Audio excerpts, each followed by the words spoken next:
In the late 1990s, the internet felt like an uncharted city, chaotic and bursting with potential. There were plenty of search engines, but none of them was very efficient. So in 1998, two Stanford students launched a project, a plan to revolutionize how we search online.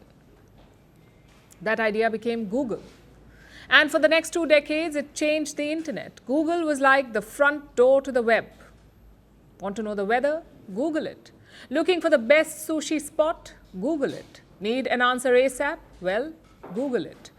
Google did not just define search, it owned it, so much so that Googling is now a verb.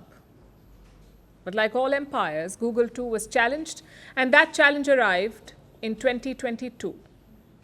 Not as another search engine, but in the form of artificial intelligence.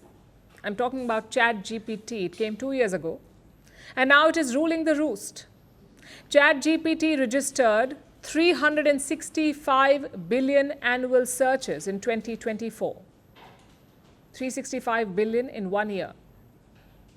Do you know how much time it took Google to reach this? Around 11 years. Think of it as a milestone, 365 billion searches in 1 year.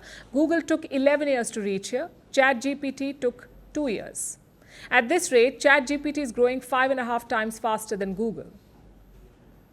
Although it's not a straight contest, the playing fields are completely different. Google launched in the late 90s. At that time, internet was a luxury for few.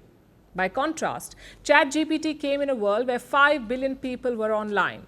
So there is no comparison. But funny enough, that is the story. The internet has changed, and so has the search ecosystem. You see, traditional search used to be a list.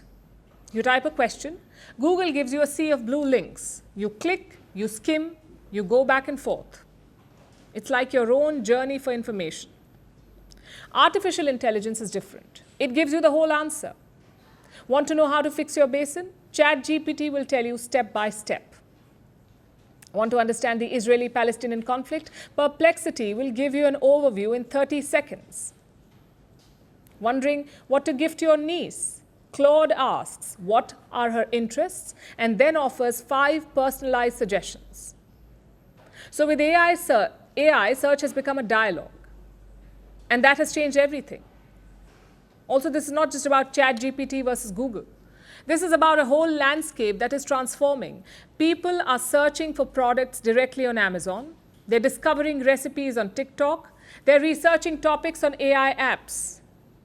So there is no one way to search anymore. And that is where things get complicated. You see, billions of websites rely on traffic.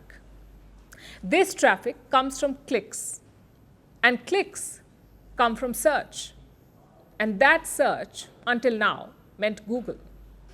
But AI search does not always send people links. AI reads the websites, skips the links, and just gives you the answer.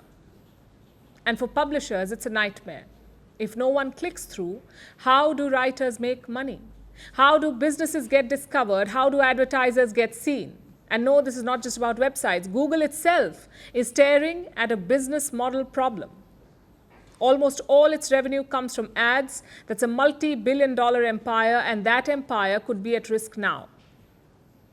So is this the beginning of the end for Google? Well, not quite. 70% of search queries are still on Google, but it is being forced to evolve, and evolve fast. Google is already rolling out AI overviews. They appear on top of the searches now. But here's the uncomfortable truth. Google is being reactive, not proactive. It's playing catch-up. Luckily for Google, AI can be wrong sometimes. Sometimes AI gets facts wrong. Sometimes it makes up things entirely.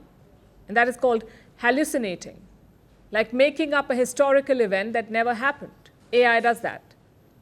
There's also the question of where these answers are coming from. In Google, you see sources.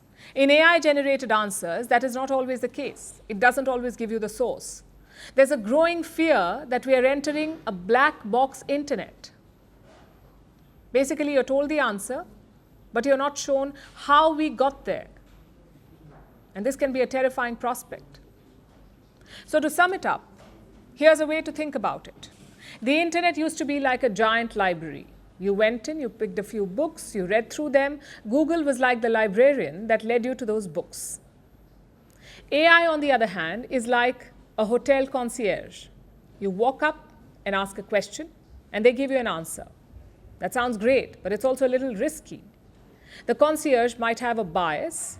They may also get it wrong. So the bottom line is this: we are not just changing search engines, we are changing how we think about finding information. And if Google does not want to be the next Yahoo, it will have to stop playing defense. Because in this new world, whoever answers best wins. Firstpost now available in 9 languages on YouTube. English, Stands at $36 trillion. French, Le FMI, comme German, Geschäftsführenden Direktor Hindi, $30 trillion ka karjo. Indonesian, Pemerintah tanpa pemeriksaan. Italian, Sekali radikali. Japanese, $4 trilhão. Portuguese, Por causa do próprio balanço patrimonial. Spanish. Beautiful bill. Go to Settings, click on Audio Track and select a language of your choice. Be the first to know what's happening around you in your first language. Firstpost.